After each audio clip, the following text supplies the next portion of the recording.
সিলেটে ছাত্রলীগ নেতা বদরুলের হামলায় তছনছ সৌদি প্রবাসী মাসুক মিয়ার সুখের সংসার। হাসপাতালে মৃত্যুর সঙ্গে লড়ছে মেয়ে খাদিজা, দৃষ্টান্তমূলক শাস্তির দাবি। আজ 2টা দিন ধরে আমার বাচ্চা আমি দেখি না। আমার বোনকে মারতে তার ফাঁসি চাই। অপরাধীর শাস্তি না হওয়া সহ পারিবারিক সামাজিক অস্থিরতায় সমাজে দেখা দিয়েছে মূল্যবোধের অভাব। সচেতনতা বাড়ানোর তাগিদ মনোবিজ্ঞানীদের।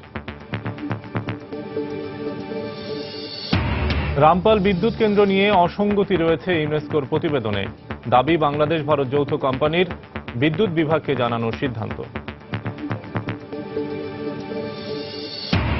এক আদম ব্যবসায়ীর প্রতারণার ফাঁদে ব্রাহ্মণবাড়িয়ার নবীনগরের শতাধিক মানুষ হাতিয়ে নিয়েছে মোটা অঙ্কের টাকা। অভিযোগ প্রমাণিত হলে ব্যবস্থা নেওয়ার আশ্বাস পুলিশের। এবং আর দুদিন পরেই শুরু হচ্ছে শারদীয় দুর্গোৎসব। দেবীকে সাজাতে কেরানীগঞ্জের কালিন্দী ইউনিয়নের গৃহবধূরাও যোগ দিয়েছেন অলংকার তৈরির কাজে।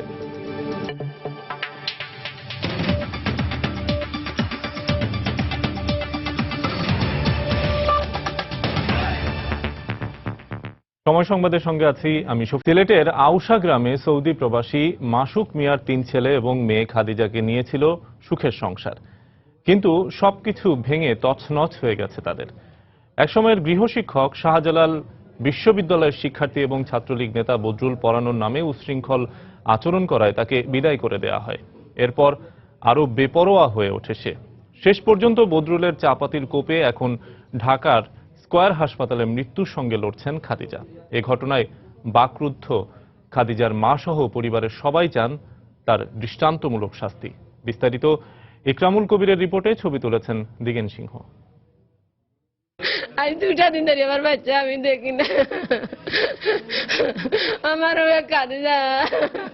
যে মেয়েকে এক পলকের জন্য চোখের আড়াল করতেন না মা মনোয়ারা বেগম, সেই মেয়ে মৃত্যুর সঙ্গে লড়ছে হাসপাতালের বিছানায়। এখন আহাজারি করা ছাড়া আর কি করার আছে তার? আদরে বড় হওয়া মেয়ে খাদিজার এসএসসি পরীক্ষার আগে ভালো ফলাফলের জন্য গৃহশিক্ষক রাখা হয় শাহজালাল বিশ্ববিদ্যালয়ের শিক্ষার্থী সুনামগঞ্জের ছাতকের বদুল আলমকে। কিন্তু শুরু থেকে তার আচরণে উচ্ছৃঙ্খলতা ধরা পড়ায় 4 মাসের মাথায় তাকে বিদায় করে দেওয়া হয়। যখন ক্লাস 10-এ পড়তো তখন ও বিভিন্নভাবে ট্রিট করতো। সে নিজে কোন অমানুষ এবং সে কিভাবে মানুষ বানাবে আমাদের বাচ্চা, ওইটাই টের পাই। ওর চাচা হয়তো ওকে বিদায় করার একটা চেষ্টা করছিল, ও যার ধরুন 4 মাস রাখার পরে তো ওকে বিদায় করে দিছে। বাড়ি থেকে বের করে দেওয়ার পর বেপরোয়া হয়ে ওঠে বদরুল। মুঠোফোনে উত্ত্যক্ত করতে থাকে খাদিজাকে। এতে বন্ধ করে দেওয়া হয় খাদিজার ফোন। তারই অবস্থা দেখে আর বাচ্চা করে আমি মোবাইলটা হাতনে লইছি আজ 8-9 মাস ধরে। যে বোন নাওয়া খাওয়া করিয়ে দিত সেই বোন কাছে নেই। প্রতি মুহূর্ত কাটছে কষ্টে আদরের ভাই বোনদের। যখন একটি কুপানো হয়েছে তখন আমার বোনের অনেক কষ্ট হয়েছে, আমি বলতে পারবো না। আমার বোন ছাড়া আমার ঘুম লাগে না, আমি ঘুমাইতেও পারি না। সিলেট সরকারি মহিলা কলেজের ছাত্রী খাদিজা আক্তার নার্গিস সোমবার এমসি কলেজ কেন্দ্র থেকে বিকেলে স্নাতক 2য় বর্ষের চূড়ান্ত পরীক্ষা দিয়ে বের হয়। এরপরই কলেজ ক্যাম্পাসে ছাত্রলীগ সাবি শাখার সহ সম্পাদক বদরুল আলম ধারালো অস্ত্র দিয়ে এলোপাথারি কুপিয়ে মারাত্মকভাবে জখম করে। অবশ্য পরে তাকে ছাত্ররা ধরে গণপিটুনি দিয়ে পুলিশে দেয়। ইকরামুল কবির, সময় সংবাদ, সিলেট। আহত কলেজ ছাত্রী খাদিজার অবস্থা আশঙ্কাজনক। তাকে বাঁচাতে রাজধানীর স্কয়ার হাসপাতালের প্রাণান্তকর চেষ্টা চালাচ্ছেন চিকিৎসকরা। এমন ভাবে তাকে কোপানো হয়েছে যে তার মাথার যে খুলি আছে, মাথার যে স্কালবোন, যেটাকে খুলি বলে আমরা সাধারণত, এইটা ভেদ করে তার ব্রেন ইনজুরি হয়েছে। সবকিছু মিলিয়ে ওনার কন্ডিশন খুবই খারাপ। আমরা জ্ঞান ফিরাবো না, 72 আওয়ার্স পর্যন্ত ইলেকটিভলি ওকে জ্ঞান ফিরতে দেওয়া হবে না। দর্শক, এই মুহূর্তে রাজধানী স্কয়ার হাসপাতালের সামনে আছেন আমাদের সহকর্মী তাফসির বাবু। খাদিজার সবশেষ পরিস্থিতি জানতে আমরা সরাসরি চলে যাচ্ছি তাফসিরের কাছে। তাফসির, পরবর্তীতে রয়েছে আসলে গতকাল বিকেলে তার যে অপারেশনটি শেষ হয়, এরপর 72 ঘন্টা পর্যন্ত তাকে পর্যবেক্ষণ করে রাখা হবে এবং গতকাল তার যে অবস্থা ছিল আজকেও সেই একই অপরিবর্তিত অবস্থায়। যেহেতু ডাক্তারদের পরিভাষায় তাকে ইলেকটিভ ভেন্টিলেশনে রাখা হয়েছে, অর্থাৎ যেটাকে আমরা লাইফ সাপোর্ট বলে থাকি, এই অবস্থায় আসলে তাকে একরকম জোর করে অজ্ঞান করে রাখা হয়েছে, কারণ জ্ঞান ফিরলে এটি তার জন্য ক্ষতিকর। তো এরকম অজ্ঞান অবস্থাতেই আসলে 72 ঘন্টা থাকবেন লাইফ সাপোর্টে। এরপর লাইফ সাপোর্টে রাখার পরে 72 ঘন্টা পরে আসলে চিকিৎসকরা তার অবস্থাটা কি দাঁড়াচ্ছে সেটি বিবেচনা করবেন, এবং সে সময় তারা হয়তো পরিমাপ করতে পারবেন যে তার বেঁচে থাকার সম্ভাবনা বা সুস্থ হওয়ার সম্ভাবনা কতটুকু হচ্ছে। তার আগ পর্যন্ত আসলে চিকিৎসকরা এখনো পর্যন্ত কোনো মন্তব্য করতে চাচ্ছেন না। আর যেটি বলা যায় যে চিকিৎসকরা কিন্তু আমাদেরকে জানিয়েছেন যে তাকে যখন আনা হয় তখন যেটিকে বলা হয় যে কনসাস লেভেল, সেটি একটা স্কোরের মাধ্যমে পরিমাপ করা হয়, যে 16 থাকলে সাধারণত ধারণা করা হয় যে তার বেঁচে থাকার সম্ভাবনা অনেক বেশি থাকে। তো খাদিজার ক্ষেত্রে সেই কনসাস লেভেলটি ছিল 6। তো যার কারণে তারা আশঙ্কা করছেন যে তার বেঁচে থাকার সম্ভাবনা অনেকটাই কম, এবং এক্ষেত্রে যে পার্সেন্টেজের হিসেব চিকিৎসা বিজ্ঞানে সেটি 5 থেকে 10% তার বেঁচে থাকার মতো সম্ভাবনা রয়েছে। কিন্তু এরপরও আসলে চিকিৎসকরা সর্বোচ্চই চেষ্টা করছে তাকে যেন সারিয়ে তোলা যায় সেই অবস্থা, এবং যেহেতু প্রাথমিকভাবে যে অপারেশনটি দরকার নিউরোসার্জারি সেটি শেষ হয়েছে, এখন তাকে কিছুক্ষণ 72 ঘন্টা পর্যবেক্ষণে রাখা হবে, এবং এরপর বাকি যে ট্রিটমেন্টগুলো সেগুলো তারা দেওয়ার চেষ্টা করবেন। আর এখানে আসলে খাদিজার অবস্থা পর্যবেক্ষণের জন্য তার আত্মীয় স্বজনরা রয়েছেন, এবং সিলেট থেকেও কিছু ছাত্ররা এসেছেন। তারা বিভিন্ন সময় তার অবস্থা পর্যবেক্ষণ চেষ্টা করছেন, ডাক্তাররা কি বলছেন সেগুলো বিবেচনা করছেন, এবং তার যেহেতু এখানে চিকিৎসার খরচও আসলে অনেক ব্যয়বহুল, সেটি কিভাবে হচ্ছে সে ব্যাপারটি একটু বিবেচনার বিষয়। এবং আমরা আসলে আত্মীয় স্বজনদের সাথে কথা বলবো, কিছুক্ষণ পরে তারা হয়তো নামবে নিচে, এবং কথা বলে তার পুরো অবস্থাটি আমরা জানার চেষ্টা করব। আর এখনো পর্যন্ত তার চিকিৎসা যা যা দরকার সেগুলো সবকিছু দেওয়া হচ্ছে। হাসপাতাল কর্তৃপক্ষ তাকে গভীর পর্যবেক্ষণে রেখেছেন, এবং তারা আশা করছেন, যদিও সম্ভাবনা কম, কিন্তু তারা আশা করছেন যেন খুব দ্রুতই সুস্থ হয়ে ওঠেন খাদিজা। তো এই ছিল স্কয়ার হাসপাতাল থেকে সর্বশেষ। শফিক। রাজধানীর স্কয়ার হাসপাতাল থেকে খাদিজার চিকিৎসার সর্বশেষ খবর জানাচ্ছিলেন আমাদের রিপোর্টার তাফসির বাবু। একদিকে অপরাধের শাস্তি না হওয়া, অন্যদিকে সামাজিক অবক্ষয়, পাশ্চাত্য সংস্কৃতির প্রভাব, পারিবারিক এবং সামাজিক অস্থিরতার কারণে মূল্যবোধের অভাব দেখা দিচ্ছে সমাজে। পাশাপাশি মানুষের মধ্যে আত্মকেন্দ্রিকতা বেড়ে যাওয়ায় একজনের প্রতি আরেকজনের সম্মানবোধ কমে যাচ্ছে। এসব কিছুর সমীকরণেই ঘটছে খাদিজা অথবা রিশার ওপর হামলার মতো ঘটনা। এই পরিস্থিতিতে সর্বস্তরের সচেতনতা বাড়ানোর তাগিদ মনোবিজ্ঞানীদের। সেলিয়া সুলতানার রিপোর্ট। সিলেটের এমসি কলেজে প্রেমের প্রস্তাবে প্রত্যাখ্যাত হয়ে ছাত্রলীগ কর্মী কুপিয়ে মারাত্মক জখম করে ছাত্রী খাদিজাকে। এর আগে 24 ফেব্রুয়ারি মাধবপুরে প্রেমের প্রস্তাবে রাজি না হওয়ায় স্কুল ছাত্রীর মা বাবাকে পেটানো হয়। সেপ্টেম্বরে মাদারীপুরের কালকিনিতে একই কারণে স্কুল ছাত্রীকে ছুরিকাঘাতে হত্যা করে বখাটেরা। দেশের আনাচে কানাচে ঘটে যাওয়া এসব ঘটনা যে বিচ্ছিন্ন নয় তা বোঝা যায় প্রেমের প্রস্তাব প্রত্যাখ্যান করায়, যখন রাজধানীর উইলস লিটল ফ্লাওয়ার স্কুলের ছাত্রী রিশাকে জনসম্মুখে ছুরিকাঘাত করা হয়। সমাজবিজ্ঞানীরা বলছেন সমাজে পরিবর্তন হচ্ছে, কিন্তু প্রতিযোগিতামূলক সমাজ ব্যবস্থায় এখন মানুষ অসহিষ্ণু ও আত্মকেন্দ্রিক হয়ে যাচ্ছে। ইন্ডিভিজুয়ালিস্ট সোসাইটি সেটা বাংলাদেশ এক্সপ্যান্ড করছে, সেটা যে কোনো দেশের মতো। এবং মানুষ যখন খুব বেশি ব্যক্তি স্বাতন্ত্র্য বোধ কিংবা তার মধ্যে ব্যক্তি স্বার্থপরতা কিংবা তার মধ্যে সেলফ ইন্টারেস্ট সিকিংটা যখন বাড়তে থাকবে, তখন এই ধরনের আমরা ভায়োলেন্ট বিহেভিয়ার দেখতে পারি। অন্যের প্রতি সহনশীলতার অভাব, সেখানে ওখানে সহনশীলতা দেখাতে হবে, অন্যের প্রতি সম্মান দেখাতে হবে, যে কোনো বিষয় পেতেই হবে এমন কিছু নয়। লাইফে অনেক কিছু আছে যে আমাদের ছেড়ে দিতে হয়, আবার কিছু কিছু জিনিস পেলে ভালো। এই ব্যাপারগুলো আসলে বাবা মার জায়গা থেকে শেখাতে হয়। আমরা যদি সাইকোলজিক্যাল পয়েন্টে বলি, সেটা হচ্ছে যে ভুল আচরণটা আসলে সঠিকভাবে পানিশড হচ্ছে না। এদিকে এ ধরনের ঘটনার কোনো বিচার না হওয়া ও শাস্তি না পাওয়ায় পুনরাবৃত্তির অন্যতম কারণ বলে মনে করেন এই মানবাধিকার কর্মী। 3-4 জন লোক মোবাইল ফোনে তারা ভিডিওটা তুলেছে। আমরা প্রতিরোধ করার ব্যাপারে কি করলাম সেটা কিন্তু আমার একটা বড় প্রশ্ন। যখন আসামি ধরা পড়া যায় 15 দিনের ভিতরে চার্জশিট হয়ে যাবে। আমরা দেখতে চাই এখানে 15 দিনের ভিতরে। এখনই স্বরাষ্ট্রমন্ত্রী বললেন যে হলো একেবারে সবকিছু তা আমরা করে ফেলবো। এই ধরনের বিচারগুলো না হওয়ার জন্য কিন্তু এই আসামিরা কিন্তু এই ধরনের ঘটনা, অপরাধীরা এই ধরনের ঘটনা করে আসতেছে। সামাজিক পরিমণ্ডলে এ ধরনের অপরাধের বিরুদ্ধে আরো বেশি প্রতিবাদী ও সচেতনতা বৃদ্ধি করা না গেলে এ ধরনের অপরাধ বেড়েই চলবে বলে আশঙ্কা প্রকাশ করেন তারা।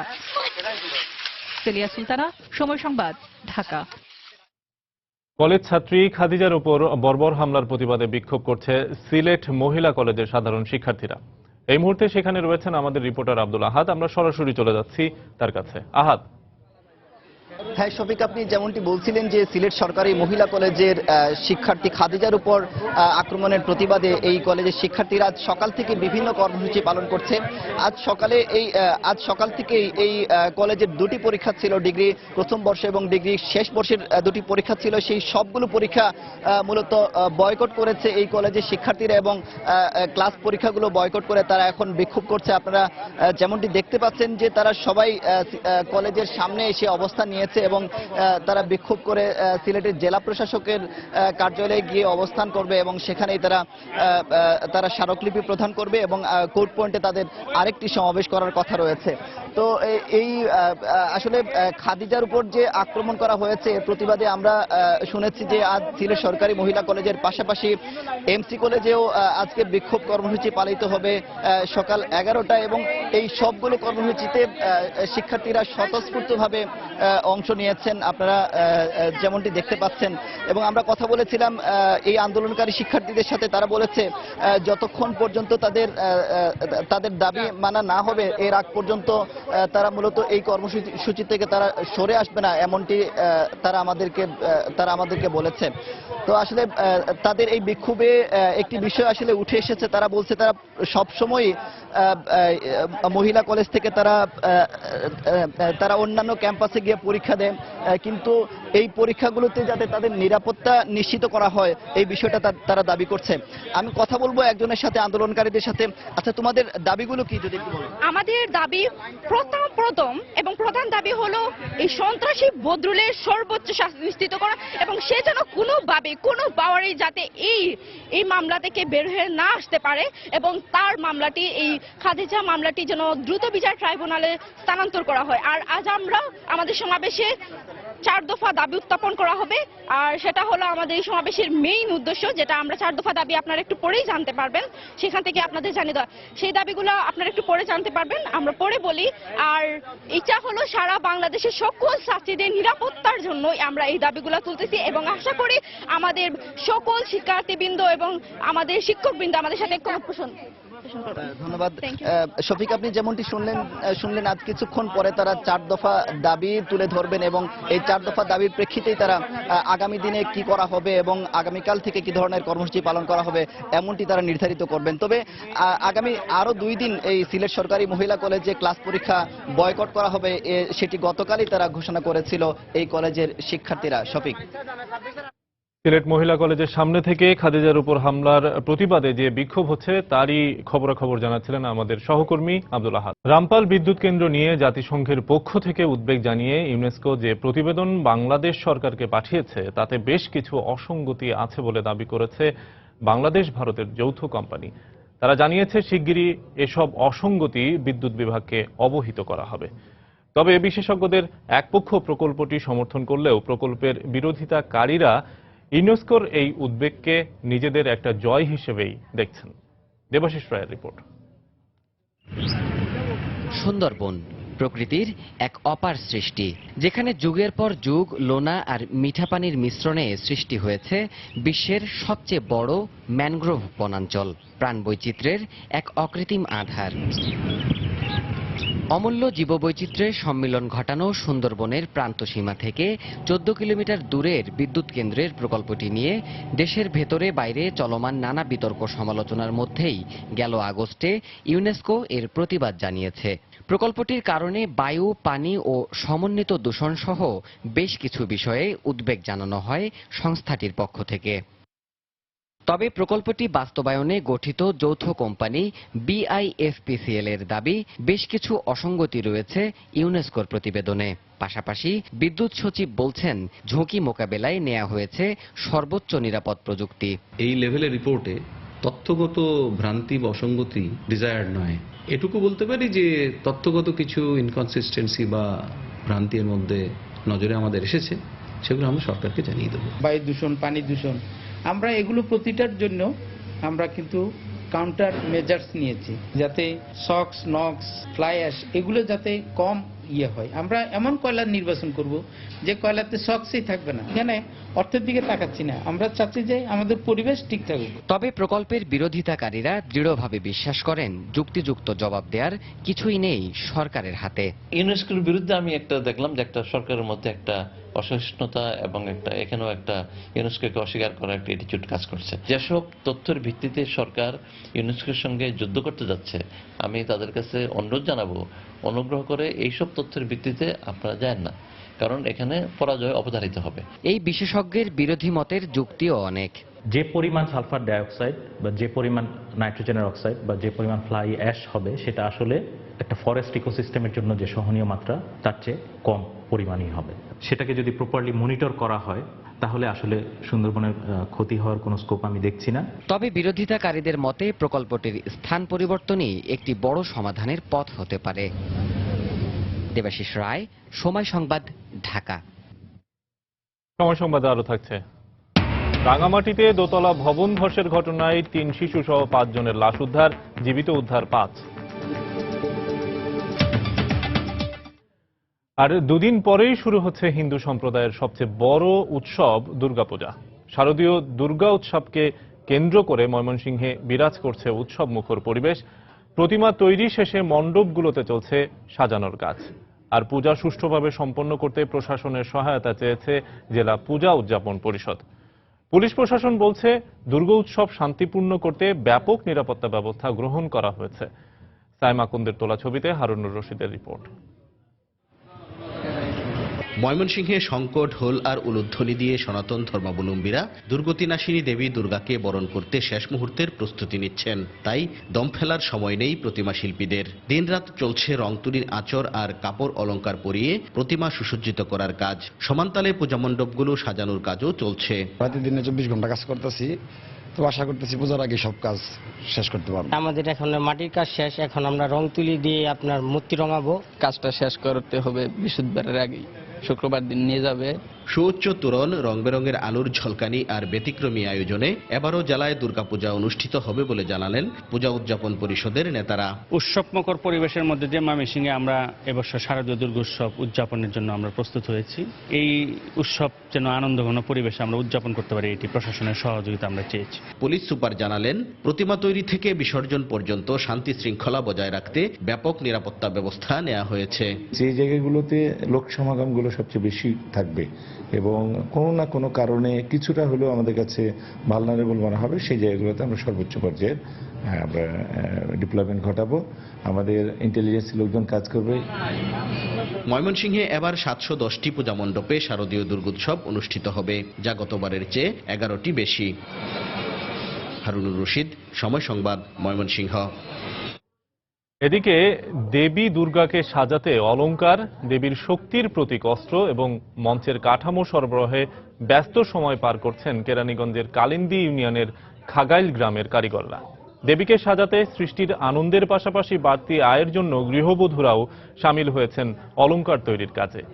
গতবারের চেয়ে এবার পূজা মণ্ডপ বেশি হওয়ায় ভালো অর্ডার পেয়ে খুশি কারিগররা। বিস্তারিত জানাচ্ছেন হাজেরা শিউলি। সারা বছর বিয়ের মুকুট, বিভিন্ন পূজা ও কীর্তনাসরের সরঞ্জাম বানিয়ে সংসার চালান কেরানীগঞ্জের এই খাগাইল গ্রামের অধিকাংশ পরিবার। শারদীয় দুর্গোৎসব উপলক্ষে তারা এখন যুক্ত হয়েছেন প্রতিমার অলংকার ও নানা সাজ তৈরির কাজে। গায়ের বধূ ও কিশোর কিশোরী সহ সবাই কাগজের বোর্ডে জরি, সুতা, পুঁতি ও পাথর লাগিয়ে তৈরি করছে মাথার মুকুট, কোমরে বিছা, শঙ্খ ও বালাসহ নানা অলংকার। পূজার সময় ঘনিয়ে আসায় বিভিন্ন মণ্ডপের চাহিদা অনুসারে এখন চলছে শেষ মুহূর্তের কারুকাজ। কারিগররা জানান, উৎসবের আগেই এসব সাজ চলে যাবে বিভিন্ন পূজা মণ্ডপে। হাতের চুড়ি দেই, গলার হার দেই, কোমরের বিছা দেই, মাথার চূড়া দেই। 3 মাস আগে ব্যস্ত সময় পাই নাই, 2টা পর্যন্ত 3টা পর্যন্ত কাজ করতে হয়। সংসার একটা বাড়তি আয় হয় আর মায়ের সাজাইতে ভালো লাগে। প্রতিমার অলংকার এসব সেট বিক্রি করা হয় 1 থেকে 5,000 টাকায়। এবার অর্ডার বেশি পাওয়ায় এই মৌসুমে ভালো আয় হয়েছে বলে জানান সংশ্লিষ্টরা। এই সময়টা মনে করেন খাওয়ার সময়, রান্নার সময় পাওয়া যায় না, যারা কাজ করতে পারে অত ইনকাম। আমার হাতে টাকা থাকে, মনে করেন আমি সব আনন্দ ফুর্তি করতে পারি এই কাজ করলে। শুধু অলংকার নয়, অসুর বধে দেবী দুর্গা ধারণ করবেন 10 অস্ত্র।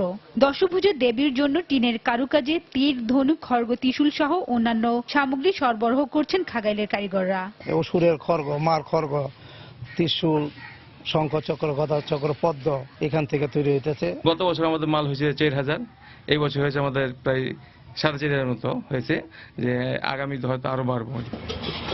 ইতিমধ্যে কারিগরদের তৈরি অধিকাংশ অলংকার চলে গেছে পুরনো ঢাকার শাঁখারী বাজারে। দুর্গাপূজা শুরুর আগের দিন পর্যন্ত চলবে মণ্ডপে মণ্ডপে প্রতিমার সাজ, পেছনের পটভূমি ও অন্যান্য সরঞ্জাম সরবরাহ। হাজিরা শিউলি, সময় সংবাদ, ঢাকা। টাঙ্গাইলের কালীহাতিতে ট্রাক উল্টে খাদে পড়ে 4 জন নিহত হয়েছেন। এ ঘটনায় আহত হয়েছেন অন্তত 10 জন। সকালে ঢাকা টাঙ্গাইল মহাসড়কের জোকারচর এলাকায় এই দুর্ঘটনা ঘটে। পুলিশ জানায়, ঢাকা থেকে ছেড়ে আসা বগুড়াগামী একটি ট্রাক মহাসড়কের জোকারচর এলাকায় পৌঁছালে চাকা ফেটে যায়। এতে নিয়ন্ত্রণ হারিয়ে সড়কের পাশে খাদে পড়ে যায় ট্রাকটি। এ সময় ট্রাকের নিচে চাপা পড়ে ঘটনাস্থলে 4 জন নিহত হন। ট্রাকের হেলপার সহ আহত 10 জনকে উদ্ধার করে টাঙ্গাইল মেডিকেল কলেজ হাসপাতালে ভর্তি করা হয়েছে। নিহতদের মধ্যে 3 জনের পরিচয় পাওয়া গেছে। এরা হলেন বগুড়ার শিবগঞ্জের আফসার, গাইবান্ধার সুজন রহমান এবং পাবনার সোহেল মিয়া।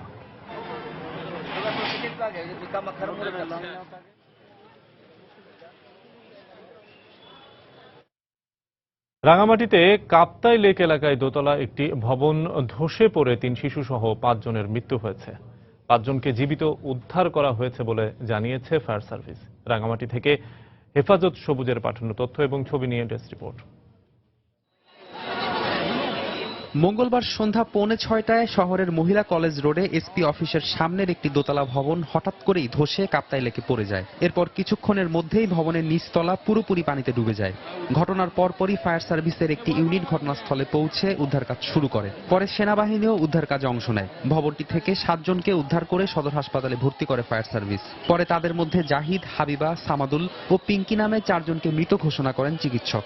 সর্বশেষ সকালে নৌবাহিনীর ডুবুরি দল ঘটনাস্থল থেকে সাজিদুল নামে এক শিশুকে উদ্ধার করে।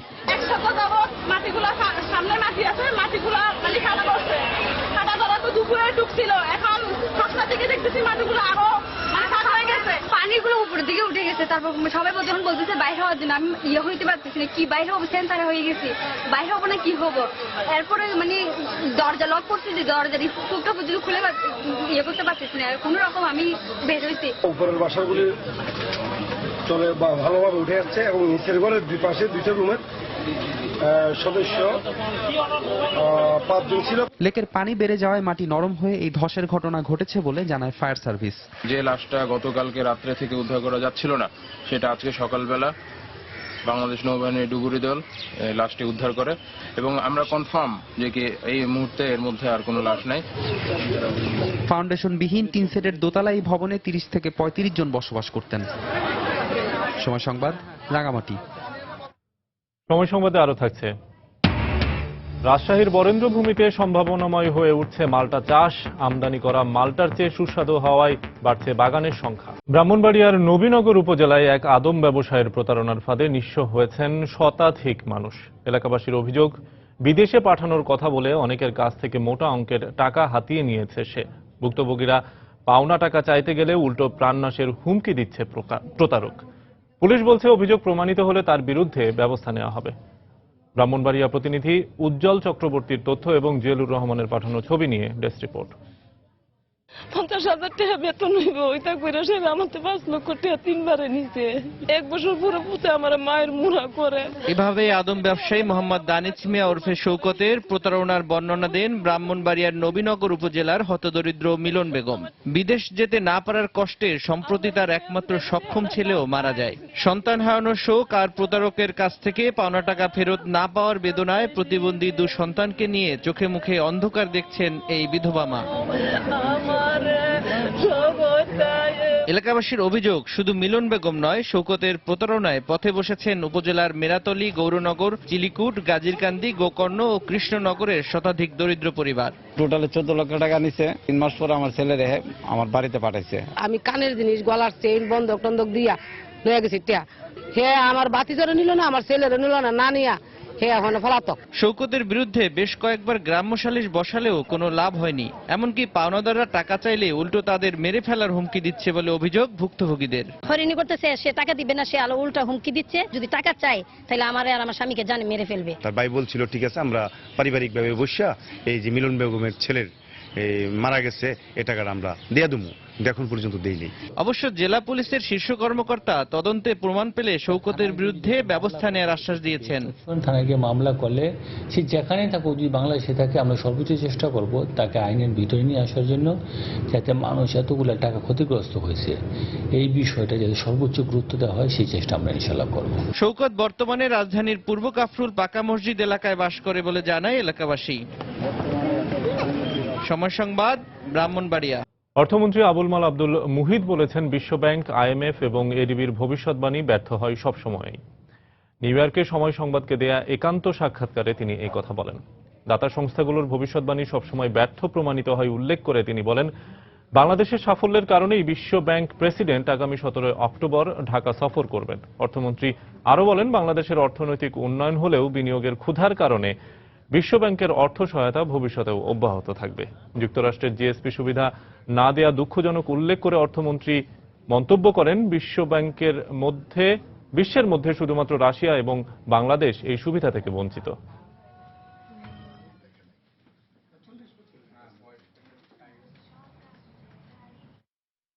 We take money from World Bank and we'll continue to take money from them for many more years. Even when আমরা আরো ইমপ্রুভড হইলেও হয়তো একটু রেট অফ ইন্টারেস্ট বাড়বে, কিন্তু টাকা we are an investment hungry country. সুতরাং ওয়ার্ল্ড ব্যাংকের it will remain important. আমরা এখন IMF এর কোনো সাহায্য পাবো না, বিকজ আমাদের ব্যালেন্স অফ পেমেন্ট প্রবলেম নাই। IMF can help only when there is a balance of payment problem. আমরা তো অলরেডি 7% আছি, তারা কোনোদিন 7% বাংলাদেশে কেউ প্রজেক্ট করে। উৎপাদন, বাজারজাত আর মুনাফা এই তিনটি স্তরেই রাজশাহীর বরেন্দ্র ভূমিতে সম্ভাবনাময় হয়ে উঠছে মাল্টা চাষ। আমদানি করা মাল্টার চেয়ে সুস্বাদু হওয়ায় বরেন্দ্র এলাকায় উঁচু জমিতে বাড়ছে বাগানের সংখ্যা। এই অবস্থায় দেশে উৎপাদিত এই ফলের উজ্জ্বল ভবিষ্যৎ দেখছেন ফল গবেষকরাও। তবে সম্ভাবনাকে কাজে লাগাতে সরকারি সহায়তা চান বাগান মালিকরা। রাকিবুল হাসানের রিপোর্ট, ক্যামেরায় ছিলেন হাবিবুর রহমান পাপ্পু। বরেন্দ্রের খটখটে শুকনো মাটিতেও সবুজের সতেজতা ছড়াচ্ছে মাল্টার বাগানগুলো। গাছের বয়স 1 বছর না যেতেই ফলের ভারে নুয়ে পড়েছে এর ডালপালা। সেচ লাগে না খুব বেশি, নিতে হয় না তেমন বাড়তি যত্ন। বাগানের অতিরিক্ত ঘাস ও মরা পাতা ছাঁটায় মাল্টার মাঝারি আকারে ফ্রুট ব্যাগিং করা। চাষিরা বলছেন, প্রতি গাছে পাওয়া যাচ্ছে শতাধিক মাল্টা। এতে দিনে দিনে ফলের বাগানের প্রতি আগ্রহ বাড়ছে তাদের। আমরা গাছের গোড়া পরিষ্কার করি, আবার ফলকে প্যাকেট করি। গাছের গোড়া পরিষ্কার করতে হয়, বীজ দিতে হয়, কখন পানি লাগে পানি দিতে হয়। ফল গবেষকরা বলছেন, পাকিস্তান, ভারত, চীন থেকে আমদানি করা মাল্টার চেয়ে এর মিষ্টতা গুণ 9% বেশি। তাদের মতে উন্নত জাতের এই মাল্টা চাষে লাভবান হবে এই অঞ্চলের বাগানীরা। রং হতে একটু সবুজ, কিন্তু খুব মিষ্টি এবং ভালো, যার জন্য এটি কিন্তু যেখানেই করছে সেখানেই বাজার পাচ্ছে। আর ফল চাষে সরকারি সহায়তা চান বরেন্দ্র অঞ্চলের ফল বাগানীরা। ধান আবাদ করে আর কি লাভ করতে পারছি না, এই জন্য বিকল্প ব্যবস্থা হিসাবে আমরা মাল্টা চাষের জন্য চেষ্টা করছি। সরকার সহ সংশ্লিষ্ট কর্তৃপক্ষের অনেক আমাদের সাহায্যের প্রয়োজন আছে। গেল বছর বাগান থেকে প্রতি হালি মাল্টা বাজারে 80 থেকে 120 টাকা দরে বিক্রি করেছেন কৃষকেরা। কৃষি বিভাগের তথ্য মতে বরেন্দ্র অঞ্চলের 24 নগর, তানোর, মুন্ডুমালা, আমনুরা এলাকায় প্রায় 2 শতাধিক বিঘা জমিতে মাল্টার বাগান হয়েছে। রাকিবুল হাসান, সময় সংবাদ, রাজশাহী। এবার খেলার খবর। বিসিবি ও ইংল্যান্ড একাদশের প্রস্তুতি ম্যাচ প্রসঙ্গ। ইমরুল কায়েসের সেঞ্চুরির পরও পারল না বিসিবি একাদশ। হাড্ডাহাড্ডি লড়াইয়ের পর শেষ পর্যন্ত জয় পেয়েছে ইংল্যান্ড। ফতুল্লায় বিসিবি একাদশকে 4 উইকেটে হারিয়েছে ইংল্যান্ড দল।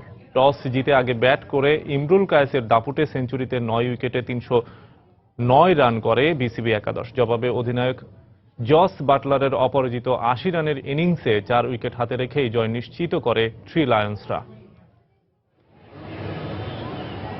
ফতুল্লার মরা উইকেটে বিসিবি একাদশের বিপক্ষে 3 শতাধিক রান তাড়া করে শক্তিশালী ইংল্যান্ড জিততেই পারে। তাই বলে এমন রান তাড়া করে জয়ের বন্দরে পৌঁছে যাওয়াটা বোধহয় প্রমাণ করে ইংল্যান্ডকে টেক্কা দিতে বেশ কাঠখড় পোড়াতে হবে মাশরাফি সাকিবদের। আর প্রস্তুতি ম্যাচে জশ বাটলার, মঈন আলী যে ব্যাটিং করেছেন তা তো রীতিমতো বাংলাদেশের টিম ম্যানেজমেন্টের জন্য বেশ চিন্তার বিষয়ই বটে।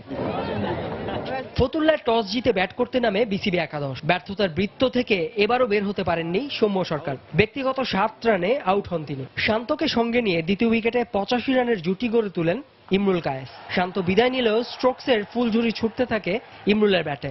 টেস্ট অধিনায়ক মুশফিককে নিয়ে দলকে বড় সংগ্রহের পথে নিয়ে যাওয়ার পাশাপাশি মাত্র 81 বলে সেঞ্চুরি তুলে নেন তিনি। 91 বলে 121 রানের ইনিংস খেলে আউট হন ইমরুল। সাথে ইংল্যান্ড সিরিজে তামিমের উপযুক্ত সঙ্গী হিসেবে মূল একাদশে সুযোগ পাবার জোরালো দাবিটা বোধহয় নিজের ব্যাটের মাধ্যমেই জানালেন। ঘোষিত বিসিবি একাদশে ছিলেন না মুশফিকুর রহিম। তবে আফগান সিরিজে রান খরায় থাকা মুশফিক আত্মবিশ্বাস ফিরে পেতেই হয়তো প্রস্তুতি ম্যাচ খেলতে অনুমতি চেয়েছিলেন প্রধান নির্বাচকের। তাতে তাকে সফলই বলতে হবে। মুশির 51 ও নাসির হোসেন 46 রান করলেও শেষ 10 ওভারে ব্যাটসম্যানদের ব্যর্থতায় 9 উইকেটে 309 রানের সংগ্রহ পায় বিসিবি একাদশ। জবাবে জেসন রয়, জেমস ভিন্সের ব্যাটে উড়ন্ত সূচনা পায় ইংল্যান্ড। আস্কিং রেটের সাথে পাল্লা দিয়ে রান তুলতে গেলেও 143 রানে 4 উইকেট হারায় তারা। বেন স্টোকস 28 রান করে বিদায় নিলেও স্কোর দাঁড়ায় 5 উইকেটে 170। তবে দুই অভিজ্ঞ ব্যাটসম্যান বাটলার ও মঈন আলীর 139 রানের জুটিতে জয়ের দ্বার প্রান্তে পৌঁছে যায় ইংলিশরা। মঈন আলী 70 রান করে আউট হলেও বাটলার 80 রানে অপরাজিত থাকেন। 7 অক্টোবর 3 ম্যাচের ওয়ানডে সিরিজের প্রথম ওয়ানডে অনুষ্ঠিত হবে মিরপুরে। 310 রানের টার্গেট দিয়েও বিসিবি একাদশ আটকে রাখতে পারল না ইংল্যান্ডকে। জশ বাটলার আর মঈন আলী গড়ে দিলেন সব পার্থক্য, সাথে সতর্কবার্তা দিয়ে রাখলেন টিম বাংলাদেশকে। তবে এত কিছুর মধ্যেও বাংলাদেশের জন্য সুখবর ইমরুল কায়েসের সেঞ্চুরি আর মুশফিক নাসিরের রানে ফেরা। ফতুল্লার খান সাহেব ওসমান আলী স্টেডিয়াম থেকে নাসির সুলতান, সময় সংবাদ, নারায়ণগঞ্জ। তার নেতৃত্বে বদলেছে বাংলাদেশের ক্রিকেট। মাঠ এবং মাঠের বাইরে থেকে পুরো দলকে এবং এক সুতোয় গেঁথে বাংলাদেশের সাফল্যের অন্যতম বাহক তিনি। তার প্রতি মানুষের ভালোবাসা আবেগের সীমানা ছাড়িয়েছে অনেক আগেই। দর্শক, বলা হচ্ছে টাইগার অধিনায়ক মাশরাফি বিন মুর্তজার কথা। আজ তার 33তম জন্মদিন। 2 বছর আগে একই দিনে পৃথিবীর আলোয় এসেছিলেন তার দ্বিতীয় সন্তান সাহেলও। 1983 সালের 5 অক্টোবর এই দিনে নড়াইল জেলায় জন্মগ্রহণ করেন মাশরাফি। পড়ালেখা জাহাঙ্গীরনগর বিশ্ববিদ্যালয়ে। 2 সন্তান মাশরাফির। বড় মেয়ের নাম হুমায়রা মুর্তজা আর ছোট ছেলের নাম সাহেল মুর্তজা। ফুটবল এবং ব্যাডমিন্টনে আগ্রহ থাকলেও ছোটবেলায় ক্রিকেটের প্রেমে পড়েন মাশরাফি। বাংলাদেশের হয়ে সাদা জার্সিতে 2001 সালে জিম্বাবুয়ের বিপক্ষে অভিষেক হয় তার। কিন্তু 15 বছরের ক্রিকেট ক্যারিয়ারে ইনজুরির সাথে যুদ্ধ করতে হয়েছে বেশি সময়। এ পর্যন্ত 7 বার পায়ে অস্ত্রোপচার করা হয়েছে তার।